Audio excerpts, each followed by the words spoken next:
자, 이번 시간은 제국주의에 대해서 배울 겁니다. 일단 제국주의라는 것은 이제 나폴레옹의 시대 이후에 이제 각 국가들끼리 프랑스가 굉장히 강력한 힘을 보여줬던, 나폴레옹 시대 때 강력한 힘을 보여줬던 것을 이제 동경을 하면서, 그리고 이제 다른 여러 어떤 다양한 요인들에 의해서 소위 말하는 제국, 즉 여러 대륙에 걸친 나라를 만들기 위해서 각각의 국가들이 노력하는 겁니다.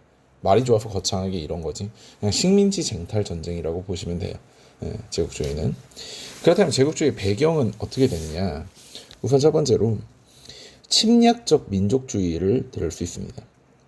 햄이 여기다 써놨듯이 기존의 민족주의가 어떤 나폴레옹의 침략, 외부의 침략, 어떤 시련 이런 거에 대해서 민족끼리 모여서 국가를 만들다거나 또는 국가를 지킨다거나 아니면 어떤 강력한 그 결집력을 보여서 우리가 죽지 않았음을, 우리가 어설픈 민족이 아님을 보여주자라는 게 기존의 민족주의였다면, 침략적 민족주의라는 건 우리가 이렇게 대단한 것을 다른 나라를 침략하고 다른 나라를 식민지로 삼아서 우리보다 열등하고 미개한 인간들을 식민지로 삼아서 우리 민족의 힘을 세계에 보여주자라는 개념으로 생각할 수 있을 것 같아요.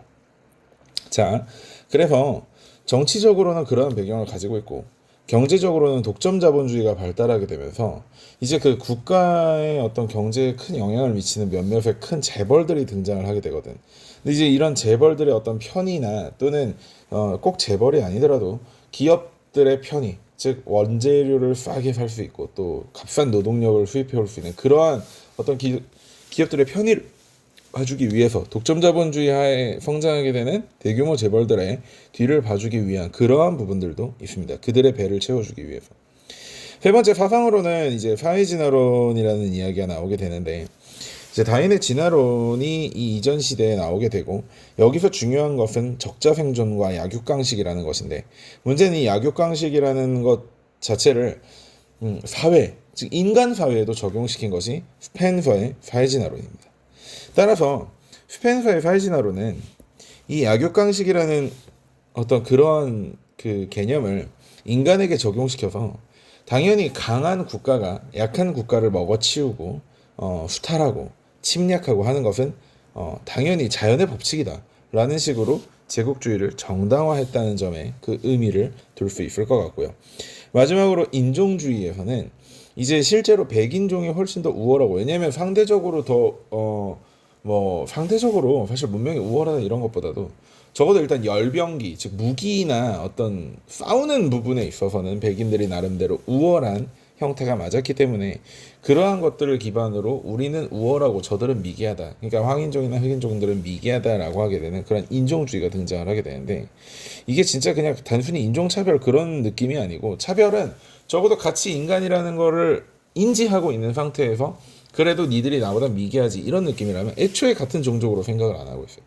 이 대표적인 게 이제 호텐토트의 비너스라고 해서 샤르키 바트만이라는 친구의 이제 어떤 예시도 있을 텐데, 이 사람은 아프리카 호텐토트 쪽에 그 여성으로서 이제 일반적으로 유럽인이 생각하는 사람의 체형과는 좀 다르죠. 이제 엉덩이라든지 그런 부분이 굉장히 크고 그런 것 때문에 실제로 잡혀와서 무슨 동물원의 원숭이 구경시키듯이 이곳저곳을 돌아다니면서 구경을 할 수 있도록 그런 뭐 자연박람회 같은 것을 열게 됩니다. 실제로 정말 27살의 인생 동안 굉장히 이곳저곳 돌아다니면서 힘들게 살고 결국 뭐 마지막에 청계천으로 가기도 하고 뭐 그런 굉장히 불쌍한 삶을 살게 되는데요. 이제 2002년인가 2000년대 들어와서 유전자 검사를 통해서 확실하게 사람이라는 게 밝혀졌었죠. 그만큼 이제 굉장히 많이 안 좋은 그런 시대라고 볼 수 있을 것 같습니다. 자, 그러면 그러한 결과들을 먼저 보겠습니다. 우선 결과에서 살펴볼 수 있는 건 우리가 아프리카와 아시아에 각각 어떤 국가들이 진출해서 어떻게 해먹었는가를 봐야 되는데, 여기서 나오는 문제의 유형은 두 가지가 있습니다. 첫 번째는 지도에 그 아프리카나 아메리카 어느 부분에 또는 뭐 아시아 어느 부분에 구멍을 뚫고 거기다 A, 가 뭐 이런 걸 집어넣은 다음에 이 국가에 대한 내용을 각국사적으로 물어보는 거죠. 그러니까 예를 들어서 인도에다 구멍을 뚫고 인도를 식민지배한 국가에 대해서 물어보는 그런 형태의 문제를 내든가, 그게 아니라면 아프리카, 아시아, 아메리카 이 지역에 아예 그 독립운동이라든지 저항운동이라든지 이런 뭐 식민 지배 상황이라든지 그런 것에 대해서 아예 대놓고 문제를 그 지역사회 문제를 내는 경우가 있습니다. 그럼 우리가 이제 아프리카부터 살펴보면 아프리카는 사실 이 시기에 처음으로 문이 열린 게 아니라 이미 대항해 시대 때를 기점으로 문이 열렸죠. 대항해 시대 때를 기점으로 문이 열려서 16세기는 그래도 해안가 중심의 노예무역이 중심이었습니다. 절대로 유럽 사람들이 내륙을 들어가지 못했어요. 그 이유가 바로 말라리아, 모기, 전염병 이런 것들의 문제가 굉장히 심했기 때문에 해안가에 있는 대규모 부족을 이용해서 노예들을 사냥해 오도록 시킨 게 16세기라면 19세기가 들어서서 그 이전에 이제 키나나무에서 나오는 그 재료를 활용해서 말라리아 치료제가 등장을 하게 되고 그래서 이제 리뱅스턴이라든지 스탠리라든지 하는 그런 유명한 탐험가들의 아프리카 탐험이 시작이 됩니다. 이 과정에서 아프리카 내륙으로 진출을 하게 되고 20세기 초가 되면 아프리카 전역이 이제 식민지화가 되게 되죠. 그 과정에서 영국은 카이로와 케이프타운을 잇는 종단 정책을 펼치고 프랑스는 알제리아, 마다가스카르를 잇는 횡단 정책을 펼쳤는데요. 밑에 내려가 지도를 보면 여기가 카이로입니다. 그리고 이 밑에 남아메리카 맨 밑에 케이프타운이죠. 요 두 군데를 잇는 정책을 펼쳤다는 것입니다. 또 프랑스 같은 경우는 색깔을 조금 다르게 해서 주황색으로 프랑스는 빨간색으로 파란색으로 한번 표시를 해보겠습니다. 요 알제리 지역과 마다가스카르를 잇는 횡단 정책을 펼치게 되는 것이죠. 그래서 그 횡단 정책과 종단 정책이 만나서 충돌하게 된 것이 이제 파쇼다라는 것인데 그건 이제 나중에 충돌해서 다시 한번 살펴보도록 하겠습니다. 또 중요한 것은 이제 수에즈 운하의 존재인데요. 최근에 이제 수에즈 운하는 여러분들이 그 수에즈 운하 그 카타르가 길막 때문에 여러분들 많이 들어보시고 알게 됐던 것들 기억나실지 모르겠네요. 그런 것 때문인데 수에즈 운하는 굉장히 중요한 지역이에요. 유럽에서 인도, 특히 이제 영국이 식민 지배를 하고 있던 인도에 진출하기 위해서는 아프리카를 삥 돌아서 가는 이런 항로보다 반대로 그냥 수에즈를 뚫고 가는 그 항로가 전화 끊느라고 수에즈를 뚫고 가는 항로가 훨씬 더 가깝기 때문에 그 가까운 곳으로 가기 위해서 이제 이 지역에다가 운하를 파기 시작을 한 거죠. 사실 공사의 시작은 프랑스가 먼저였는데 프랑스가 이 운하를 공사하게 되면서 약간 재정난에 빠진 것을 영국이 이제 그 주식을 사오는 느낌으로 그 운영권을 사가지고 실제 수에즈 운하의 건설은 프랑스가 했지만 운영은 영국이 하게 되는 이런 형태를 보여주게 됩니다. 이런 형태를 보여주게 된다는 거. 그다음에 이제 벨기에 같은 경우는 콩고를 이제 점유를 했는데 이 당시 이제 벨기에 국왕이었던 레오폴드 2세가 이 콩고를 사유지로 선언을 하는 바람에 이제 본격적으로 영국과 프랑스 외에 다른 국가들이 이 본격적으로 아프리카에 뛰어드는 그런 계기가 생기게 됩니다. 따라서 이런 과정에서 나름대로 질서 정리를 하고 그 열강들 간의 어떤 균형을 맞추기 위해서 베를린 회의라는 게 이제 열리게 되는데 이것은 아프리카에 대한 분할을 내용으로 다루고 있게 되는 것이고요. 뭐 중요한 것은 그냥 열강끼리 이거 땅 따먹기 할 때 어떤 기준을 정하고 이제 원칙을 정해서 하자 뭐 이런 이야기죠. 삥 뜯는데도 뭐 이제 구역을 정하자 뭐 이런 느낌이겠죠. 다음에 이제 독일은 카메룬, 토고 그리고 나미비아, 탄자니아 지역을 이제 점거를 하게 되는데요. 요거는 카메룬이나 토고는 선생님이 여기 표시를 해뒀고요. 토고라든지 카메룬 이렇게 표시를 해뒀고 독일령 남서아프리카가 이제 나미비아, 그다음에 독일령 동아프리카가 탄자니아 지역입니다. 요거 나중에 이제 저항 운동할 때 많이 나오게 될 것입니다. 자, 그다음에 마지막으로 독립국의 지위를 계속해서 유지했던 국가들도 있는데요. 에티오피아 같은 국가도 20세기 초반까지, 즉 나중에 이제 이탈리아에게 점령을 당하긴 하지만 그건 세계 2차 대전 때 이야기고요. 그다음에 이제 라이베리아, 라이베리아의 위치는 여기 주황색으로 칠하는 요 지역입니다. 요 미국의 어떤 이주민들을 중심으로 그 국가를 만들어 가지고 자유의 국가라고 해서 라이베리아 이런 이름이 붙었거든. 기억해 두시면 꼭 문제 푸는데 도움이 될 겁니다. 중요해요. 자, 아시아 지역으로 한번 넘어가 볼게요. 일단 영국이 중국을 진출하긴 했는데 그 지역을 식민지배라고 표현하지는 않습니다. 일단 뭐 너무 커서 혼자 먹을 수가 없어요. 다만 이제 굉장히 제국주의적 진출을 통해서 이제 수탈, 뭐 이렇게 불공정 거래 이런 것들은 많이 일어나게 되고요. 또 인도도 동인도 회사를 통해서 간접 지배를 했었는데 세포이 항쟁 이후에 인도 통치 개선법을 마련해서 이후에 이제 빅토리아 여왕의 직접 지배가 이루어지게 됩니다. 세포이 항쟁 이나 인도 통치 개선법 같은 거는 나중에 그 인도화 할 때 조금 더 자세히 한번 살펴보도록 하겠습니다. 또 미얀마나 말레이 연방 등을 통해서 나름대로 인도와 중국 사이의 어떤 그 말레이시아, 동남아시아 지역의 어떤 그 통로를 연결고리를 만들었다고 보시면 되고요. 네팔과 아프가니스탄은 개정교육 과정에서 추가된 내용들인데 인도 좌우 주변에 있는 땅이거든요. 그러니까 역시 결국은 인도를 보호하기 위해서 이 지역까지 식민지로 점거를 했다고 보시면 될 것 같습니다. 네덜란드는 자카르타, 바타비아, 그러니까 그 당시 이름은 바타비아였고요.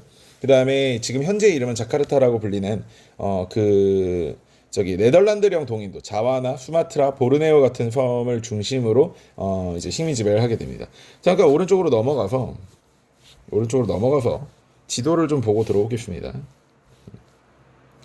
아까 말했던 그 영국령 인도가 이제 그 미얀마라든지 여기 보이는 미얀마라든지 이제 이 말레이시아 지역을 정복하게 된 것은 아무래도 중국과 인도의 어떤 그 연결고리를 만들어 놓기 위해서 이렇게 점거를 했고요.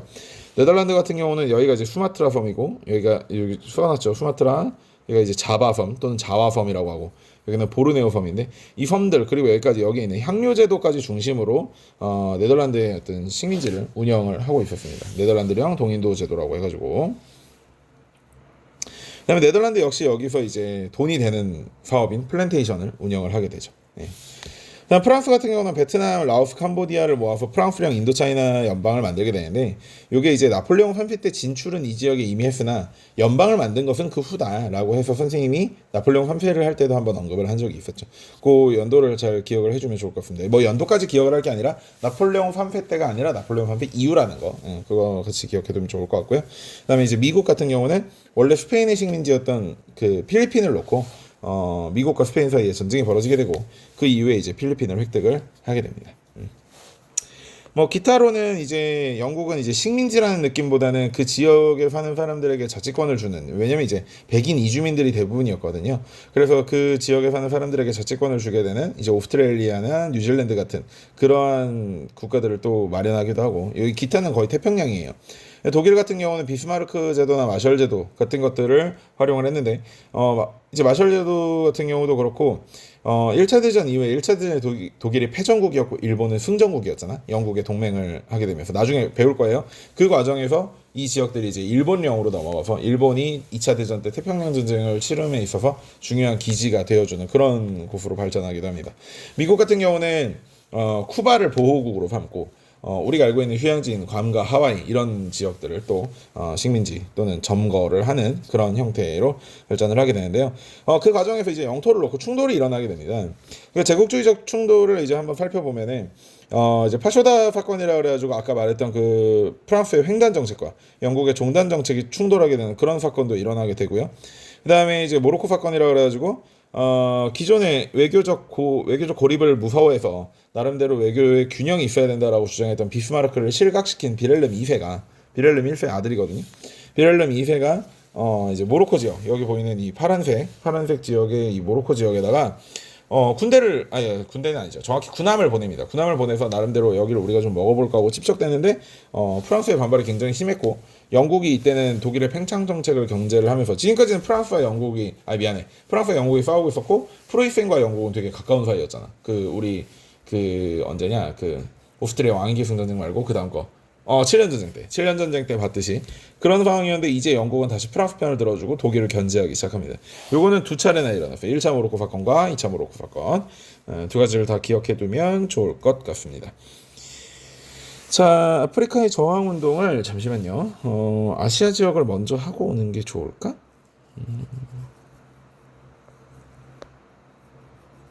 아시아 지역을 먼저 아니요. 아프리카 지역의 저항운동 갑시다 하고 마무리 지을게요. 여기. 자, 아시아 딱히 언급할 거 없을 것 같아요. 자, 아시아 지역의 저항운동은 뭐 단독으로 문제가 출제될 수도 있고 아까 말했듯이 그런 형태의 문제도 나올 수 있는데 현재로서는 아프리카의 저항운동 문제는 한 50% 정도의 확률로 한 2년에 한 번 정도 지금 꼭 나오는 것 같습니다. 먼저 일단 에티오피아부터 볼게요. 이탈리아와 계속해서 싸웠고, 이게 사실 이때 이탈리아가 이 당시에 에티오피아를 못 먹고 나서 나중에 이제 2차 대전 때 복수하겠다고 쳐들어가는 그런 존나 멍청한 사태긴 한데, 어쨌든 이 당시에 백인과 유색인종의 전쟁에서 유색인종이 승리했던 적이 이제 세 번 있거든요. 그게 이제 아도아 전투와 이판드라나 전투, 오늘 배울 거고, 나머지 하나가 이제 러일 전쟁이에요. 어쨌든 메넬리크 2세라는 훌륭한 왕이 나타나서 철도를 부설하고 신식군대를 육성했으며 우리가 얘기하는 이 아도아 전투, 이탈리아를 상대로 전투를 승리해서 독립을 계속해서 유지할 수 있게 되었고요. 나미비아에서는 독일을 상대로 헤레로족의 봉기가 일어났는데 이게 처음에 헤레로족이 독일군을 쫓아내고 어느 정도 기반을 잡고 있었는데 독일 본국에서 부대가 와가지고는 그야말로 이 헤레로족을 쓸어버립니다. 완전히 진짜 거의 학살에 제노사이드에 가까울 정도로 인종을 학살하는 과정에서 비렐름 2세가 그래도 죽이는 건 너무 심하니까 수용소에 가둬가지고 일이나 시키자. 이 새끼들 아주 옛날부터 싹이 보이던 놈들이에요. 유대인 수용소 이런 거 되게 좋아합니다. 만드는 거. 그래서 어쨌든 결국은 실패하게 되고 또 이제 줄루 왕국에서는 샤카줄루라는 굉장히 유명한 지도자가 나타나서 줄루 왕국을 발전시키게 되는데 요 샤카줄루 사후에 줄루 전쟁이라고 해서 이산드라나 전투 이런 데서도 이제 영국을 상대로 승리를 하게 되지만 결국 영국도 빡친 본국의 군대가 와가지고 결국은 줄루도 식민지로 전락을 하게 되죠. 탄자니아 같은 경우도 보게 되면은 독일 이때는 칸 제케틸레라고 하는 주술사가 주도하여 이제 반란을 일으켰는데 반란이라고 하면 안 되죠. 독립운동 뭐 이런 걸 일으켰는데 저항운동을 일으켰는데 마지막에 봉기라고 하거든요. 약간 의화단 운동 냄새랑 비슷하게 우리 이제 부적을 가지고 있으면 총알에 맞지 않는다 이런 형태로. 근데 참 불쌍한 거예요 사실. 그냥 총을 들고 같이 싸워야 되는 거면 모를까 이제 무기나 이런 거에서 너무 차이가 심하게 나니까 부적 같은 거를 의지하고 그래서 우리가 이렇게라도 뭐 저들을 상대로 어떻게 할 수밖에 없지 않겠느냐 이런 부적에 의지하게 되는 그런 형태 굉장히 불쌍한 거죠. 또 이제 콩고 같은 경우는 벨기에가 됐는데 처음에 이제 돈이 안 되다가 나중에 이제 고무가 이제 여기서 발견되기 시작하면서 그리고 고무의 쓰임새가 나타나기 시작하면서 이 지역이 굉장히 돈이 됩니다. 문제는 이제 진짜 최악의 식민지배를 보여줬던 사람 중 하나인 벨기에 국왕 레오폴드 2세가 진짜 할당량을 부여를 해가지고 통 하나 주고 여기에 고무 수액 받아와. 근데 못 받아오면 아내 죽이고 막 했는데 막 4분의 3밖에 못 채우면 팔 하나 자르고 이런 식으로 정말 말도 안 되는 그런 형태의 착취를 하게 됩니다. 그리고 이제 이거는 진짜 완전 고의 심화의 내용이긴 한데 콩고는 꼭 벨기에만 있는 건 아니에요. 콩고가 벨기에령 콩고가 있고 프랑스령 콩고도 있습니다. 혹시나 너무 콩고라는 거에 벨기에를 완벽하게 이렇게 붙이거나 그러지 말라는 의미에서 알려주는 거고요. 그다음에 수단 같은 경우는 영국과 이집트가 이제 이 수단을 놓고 싸우게 됐는데 사실은 뭐 이집트는 뭐 크게 너무 간섭을 하지는 못했고요. 주로 이제 영국과의 저항이 대부분이었습니다. 그래서 무함마드 아흐마드라는 사람이 이제 마흐디 운동, 즉 구세주 운동이라는 걸 하게 되는데 진짜 천재교육 개 미쳐가지고 이런 거를 써놓긴 했어요. 마흐디 국가라는 걸 먼저 수립을 하고 그다음에 옴두르만 전투에 패배를 해가지고 영국의 이제 식민지가 되었다 이런 건데 여기까지 알아야 되나? 근데 이제 교과서에 나오긴 나왔으니까. 근데 이제 좀 특이하게 봐야 될 게 알제리입니다. 알제리는 우리 별표를 하나 쳐둡시다. 이제 알제리를 좀 특이하게 봐야 되는 게 뭐냐면 일반적으로 이 지역에 있는 대부분의 식민지들이 20세기 그러니까 19세기 말 20세기 초에 들어와서 식민지가 되기 시작했는데 알제리 같은 경우는 이미 19세기 초에 프랑스가 침략을 해서 나름대로 식민지로 삼고 있었던 상황이었고요. 그래서 프랑스가 나중에 이제 아프리카의 국가들이 독립하기 시작했을 때 저기가 식민지니까 독립을 시키지만 알제리 같은 경우는 식민지가 아니다. 이거는 진짜 완전 우리의 땅인데 무슨 개소리를 하고 있는 거냐 라고 이야기를 하면서 알제리의 독립이 굉장히 늦어지는 그러한 결과를 낳기도 했습니다. 자, 이렇게 해서 한 20분 정도로 제국주의를 끝내본 것 같은데요. 열심히 공부하시고 다음 시간에 봅시다. 안녕.